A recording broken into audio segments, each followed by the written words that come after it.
أهلا بكل حبايبي متابعيني.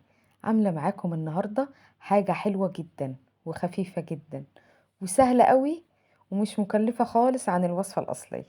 عاملة معاكم النهاردة ملفيه جلاش. احنا عارفين الملفيه ليه حاجة تانية كده خالص، احنا هنعمله النهاردة سهل وسريع بالجلاش ان شاء الله، وهيطلع معاكي حلو جدا. كل اللي معايا هنجيب لفة جلاش او حسب الكمية لفتين جلاش، وهتعمله زي ما انا بعمل بالظبط. باجيب ورقة الجلاش بافردها، معايا سمنة سايحة وسكر، السكر بتاعنا اللي هو السنترفيش اللي احنا بنحطه على الشاي ده. كل ورقة هدهنها بدهنة الزبدة واحط شوية سكر، تقريبا كده معلقة او معلقة ونص من الزبدة السايحة. بفردها كده بفرشة وباحط عليها شوية سكر. طيب فايدة السكر ده إيه؟ بيدّيني كرملة حلوة جدًا للجلاش ولون حلو، وفي نفس الوقت الورقة بتاعة الجلاش بتبقى مسكّرة. خلاص؟ أنا هنا عملت 10 ورقات بالضبط. خلاص؟ هاخدهم كده أريّحهم في التلاجة كده بتاع ربع ساعة تشد كده شوية وتمسك نفسها، وبعد كده هاقطّعهم معايا نُصّين زي ما أنتم شايفين كده، أهو كل حاجة قدّامكم بالراحة وواحدة واحدة. وهاجيب معايا صينية مدهونة مادة دهنية. أنا ليه قلباها كده هاوريكم دلوقتي. عندِك بقى صينية مدورة، عندِك صينية طويلة براحتك. هاجيب صينية تانية أصغر وأفضل أضغط جامد على الجلاش، وبنفس الوضع ده هاحطها في الفرن. خلاص أشغّل الفرن من تحت على درجة حرارة 180 وهاحطها في الفرن. أنا مش عايزة الجلاش ينفخ معايا.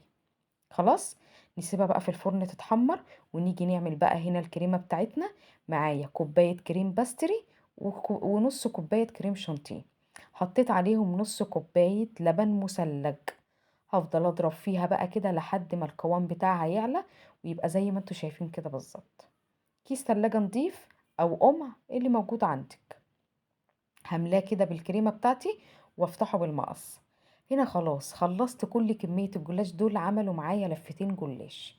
تمام، ما شاء الله طلع محمر كده، وريحته بقى خطيرة يا جماعة. اهو شايفين السوا بتاعه، انا ما بشغلش الشواية خالص، بعتمد على الفرن بس.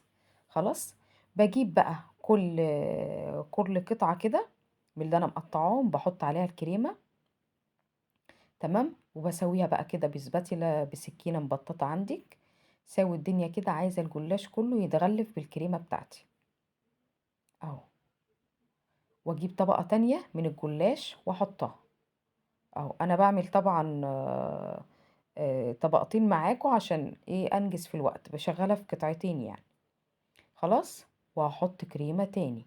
هاعمل الكلام ده 3 طبقات، يعني 3 طبقات من الجلاش وطبقتين من الكريمة. أهو ادي كده 3 طبقات. هادخّلها بقى التلاجة تستريح، وعايزة الجلاش إيه، يطرى شوية. خلاص، هنيجي بقى هنا، دي شوكولاتة خام سيّحتها كده، حطيت عليها معلقتين زيت وشوية لبن ودخّلتها الميكروويف تسيح. رصيتها كده على الجلاش وفردتها، وهاجيب هنا دي برضه شوكولاتة بيضا. تمام، عملت الخطوط اللي أنتم شايفينها دي، وبالخلة كده أفضل رايحة جاية تدّيني الشكل بتاعي الحلو ده. خلاص أدي كده خلّصت أول قالب. تمام، هاركنه بقى على جنب واجيب القالب التاني. نفس الكلام بس العكس، حطيت من فوق شوكولاتة بيضة وزينتها بالشوكولاتة الغامقة. اهو، حاجات سهلة وبسيطة. التزيين ده بقى يرجع لك انتي، عايزة تحطي بقى حاجة اضافات تانية عن اللي انا حطاها براحتك. خلاص ادي خلصت القالب التاني والقالب التالت بقى، والاساسي معانا الملفيه بالمربى. دي مربى مشمش، فردتها كده على الجلاش وعملت خطوط بالشوكولاتة الغامقة. آخر حاجة بقى عندنا أو آخر قالب القالب الرابع ده هاعمله بالسكر البودر. زي ما هو كده هاحط عليه شوية سكر وخلاص على كده. نيجي بقى للحظة اللي تخلّي بالكم منها جدًا، هي التقطيع.